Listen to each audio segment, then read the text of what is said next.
Shalom, shalom. First and foremost, I want to give all praises, glory, and honor to Yahweh, Bahashem, Yahweh Shai, Bahashem, Rachak Wadash, double honors to the apostles and elders of Great Millstone. Salutations, much love and respect to you, Akim, out there, pushing this word out in truth and sincerity. Now, here's another fire, okay, another evacuation, but this time it's in the Northwest Territories in Canada, okay. Around where Yellowknife is. Now, Yellowknife would be the capital city of the Northwest Territories. And the majority of the people that live in Yellowknife are Gadites. Okay? So there's an evacuation, a major fire where 20,000 people, basically the whole city, has to evacuate and leave.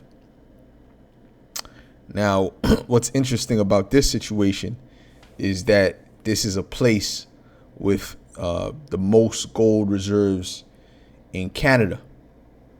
Okay, so you already know a red flag should go up. I'm not saying that's the reason, but it's quite interesting how all these things happen back to back. Whenever there's a major suspicious situation that happens in these times, it happens back to back. It happens there, then it happens somewhere else. Okay? Then it'll happen somewhere else. You see? Just like the train derailments. It became a trend. And we know this is all for Esau's purposes. He wants to move people out of particular areas and more bunched together. This is a military strategy. It's a military strategy. Okay? I believe it's called the choke strategy. They'll put everybody the enemy in a concentrated place. This is what the 15-minute cities are all about, which, by the way, they already started to build a 15-minute city in Dubai. That project is already underway. Okay, it's a $1 trillion project. Matter of fact, I'm gonna get some scriptures, but I don't want to forget these points that I want to make. I don't want to forget these points that I want to make. So let's come here. Let's type in Dubai $1 trillion project. Dubai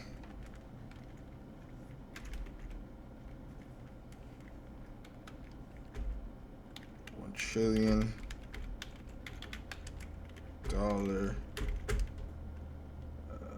city, I guess. Type that in and let's see what pops up with that.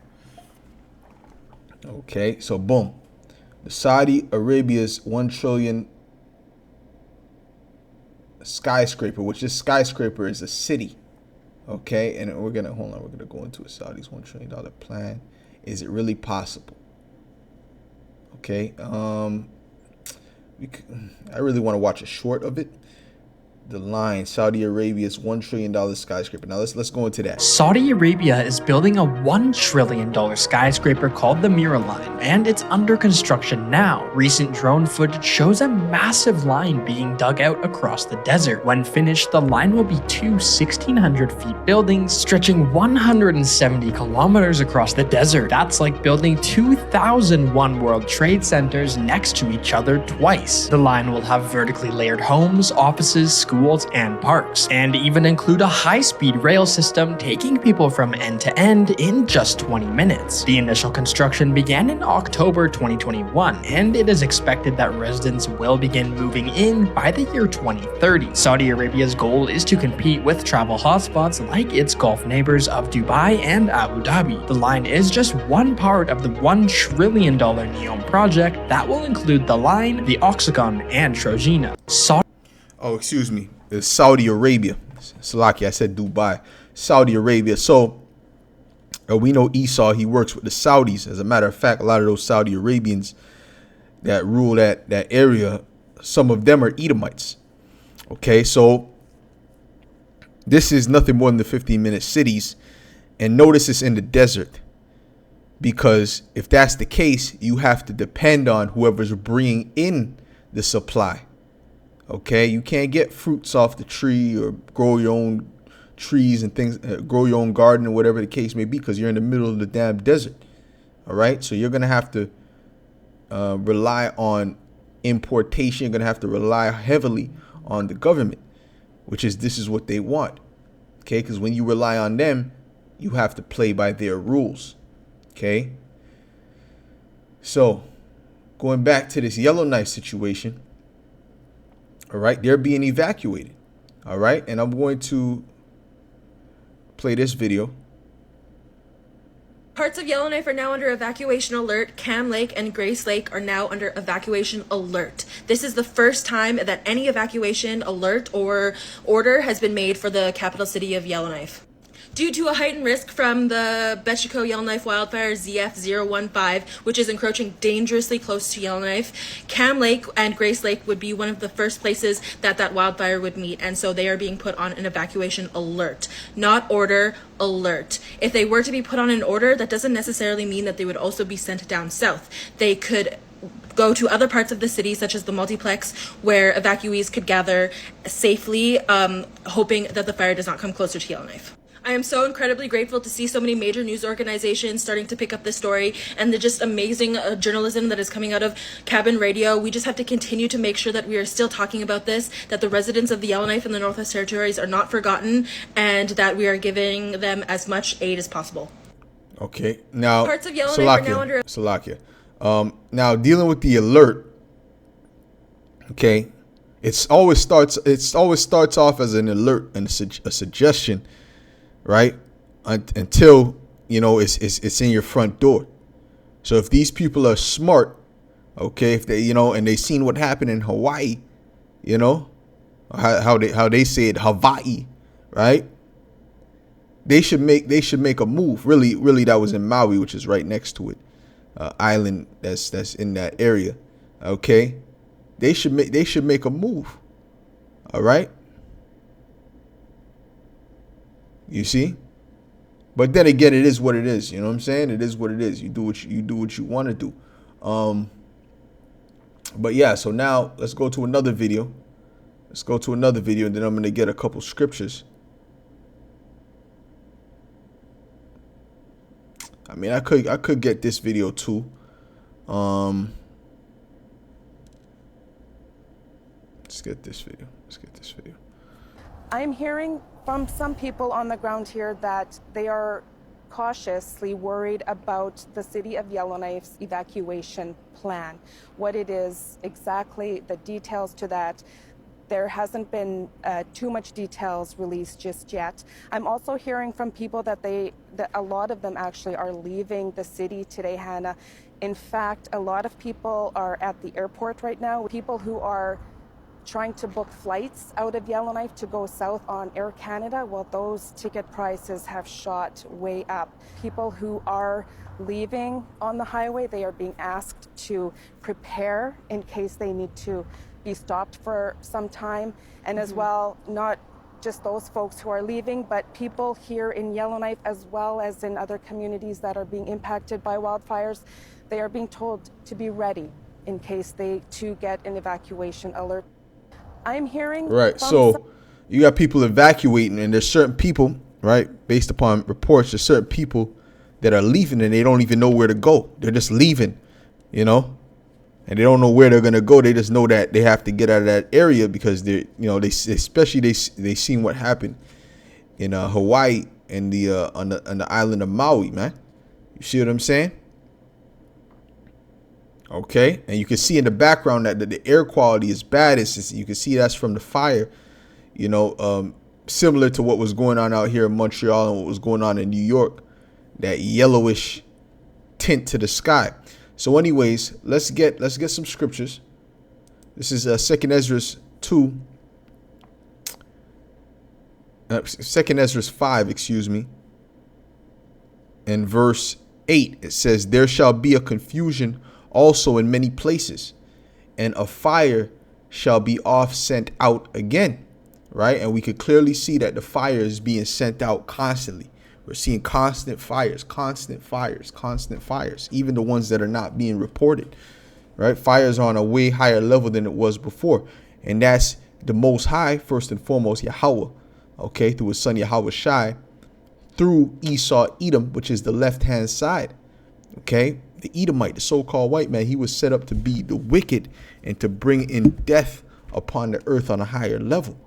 Okay, so this is what you're seeing here. These things, so because the thing that happened in, certain things that are happening is very suspect. What happened in Maui, it's suspect. You see, people are saying that particular video with the lasers, or old picture and whatever. Esau does that. He puts out misinformation, false images. He puts out false videos and false this and that in order to turn around and accuse the so-called conspiracy theorists. All right, so because this man there's many layers to his deception. All right, but at the same time, what they say, what they would at the same time, the thing that they're trying to basically lead people away from believing is the thing that's happening. That's how heavy this man's deception is. Okay. It says, there shall be confusion also in many places, and the fire shall be oft sent out, and the wild beasts shall change their places, and menstruous women shall bring forth monsters. So now the wild beasts are changing their places. Okay. Meaning what? They were living in the forest. They were living out in the woods, and now they got to move. When you think when they see fire, they just stay there and say, we're going to die here because this is our home. No, the animals are going to leave. Okay. So guess what? Where are they going to end up going? They're going to end up going to those inner cities, the wolves, the coyotes, the bears, and then it's going to get so serious. Okay. That Esau, that the Most High is going to put the spirit on people to open up those zoos, man. Okay. And ultimately, the animals are going to be let loose. Okay. And of course, that's going to be through the left-hand side, through Esau, Edom. Okay. Acting like, oh, yeah, these people are letting out the animals.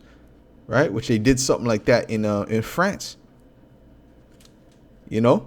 Listen, all the prophecies of the Most High are going to come to pass one way or another, man. Okay. It says, and the salt water shall be found with the sweet, right? Which that's not supposed to happen. Okay, there's a border between the salt and the sweet. There's a particular border in the ocean where the salt water and the sweet, the sweet meaning the ocean water, right? Don't mix. They come together, but there's a particular divide. Okay, where they don't mix. But the Lord's going to throw everything off, man. Throw everything. What do you think What do you think is gonna happen with that? That the animals that are in the ocean, they're gonna go crazy. Okay, the fish and the different things might wake up Leviathan. You see what I'm saying to you? And all friends shall destroy one another. Then shall wit hide itself, and understanding withdraw itself into his secret chamber. Right? Because we're not going to be out there prophesying to you no more. Okay, we're going to keep it to ourselves. The Lord said that he's going to cause the prophet's mouth to cleave to the roof of their mouth, their tongue to cleave to the roof of their mouth, meaning we're not going to be prophesying or speaking. And you're going to get a lot of phone calls, man. And shall be sought of many, and yet not be found. Then shall unrighteousness and incontinency be multiplied upon earth. One land shall ask another, and say, is righteousness that maketh a man righteous gone through thee? And it shall say, no. Why? Because the more things get desperate for these people out here, the more wicked they're going to get. See, those of us that believe we're of the elect, Lord willing, we're of the elect. There's nothing that could happen that will allow us to eat a dead body, that will allow us to eat a squirrel or an alligator. To these people, that's light, right? But I refuse to eat something that's unlawful, unclean intentionally, man. Because I know the Most High is going to provide something that's clean. The Lord said he will not allow his prophets to starve. And see, that goes back to faith. These people don't have no faith. Who would they have faith in? Baby Jesus? First of all, that's not his name. And second of all, you don't know the Lord. Okay? So yeah, man, these fires are being sent out by Yahweh, by Hashem Yahweh Shai, for his purpose.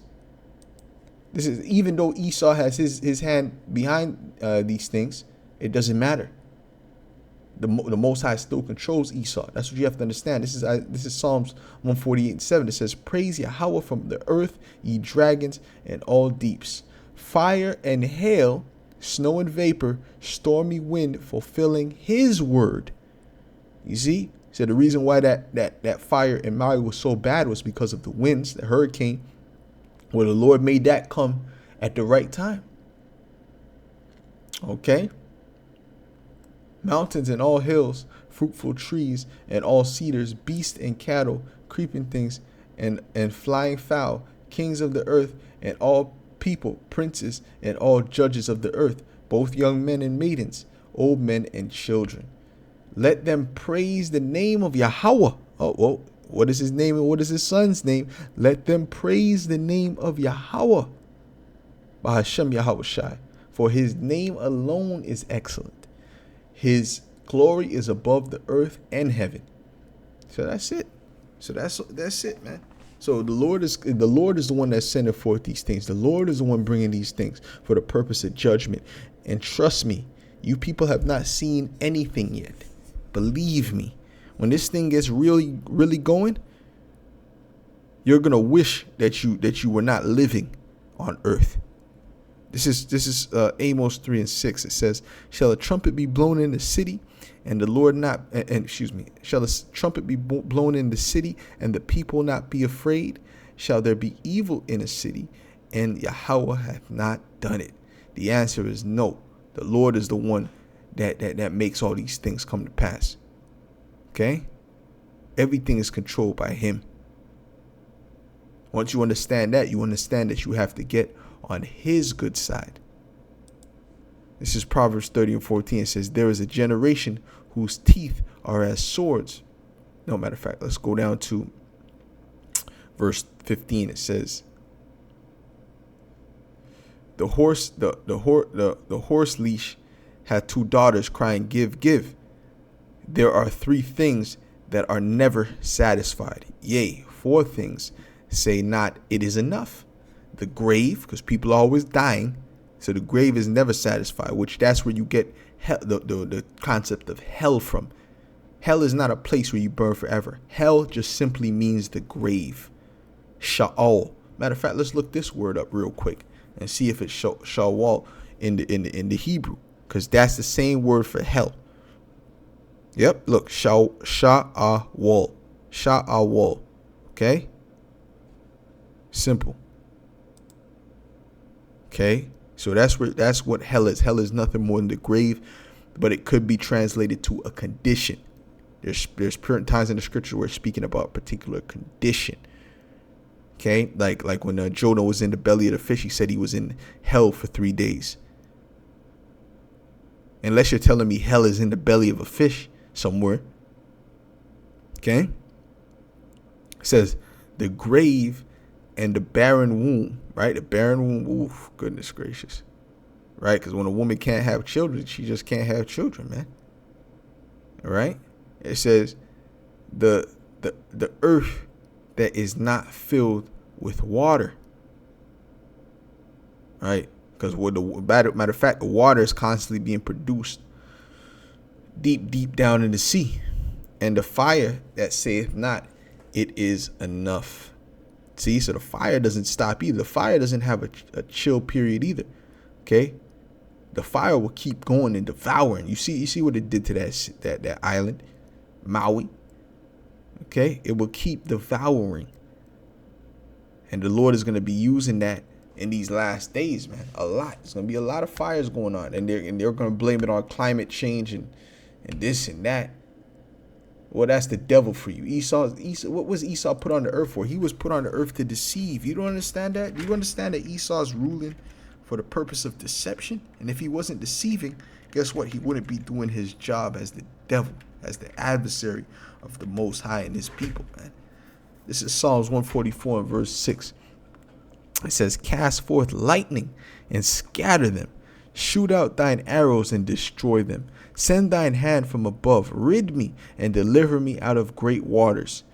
From the hand of strange children, whose mouth speaketh vanity, and their right hand is the right hand of falsehood. Part of that falsehood is that goddamn climate change talk.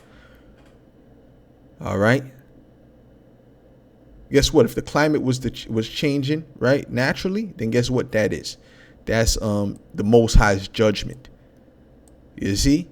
And the time when Pharaoh was getting them locusts and these different things, the plague of darkness, he couldn't blame that on no climate change. That was the Most High. All right? But Esau is going to tell you it's climate change. No matter what happens, it's climate change. No. Okay, this is, at the end of the day, it's judgment. But we know the devil, right? These Edomites have a hand in these things. Okay, like I said, they were set up for the purpose of judgment. So anyways, I mean, that's pretty much it. You know, the videos that you've seen, pretty simple.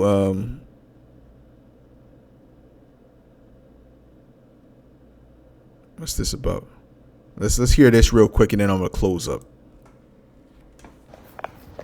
Oh, hey everyone, it's me again, Dr. Michelle Tuma. I'm the Northern Canada Veterinary Specialist. I am still here in my hometown of Yellowknife, but when you last heard from me, I was working on helping evacuation of a nearby community, Betchico, that was being devastated by some wildfires, and unfortunately now the tables have turned and Yellowknife is actually under serious threat from a nearby wildfire. We at Vets Without Borders are doing everything we can to help support Yellowknife pet owners, including having travel crates sent up from down south, since every single travel crate in town was bought out.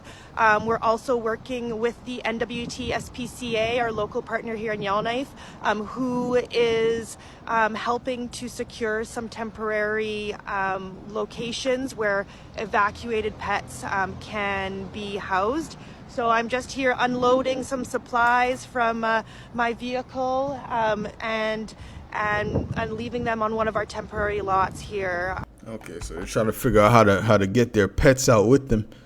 All right, so anyways, whatever the case may be, well, there's gonna come a point where these people are gonna eat their pets. Okay, they're gonna cook their pets, right? So with that, Lord willing, this was edifying to the elect, and I'll say shalom.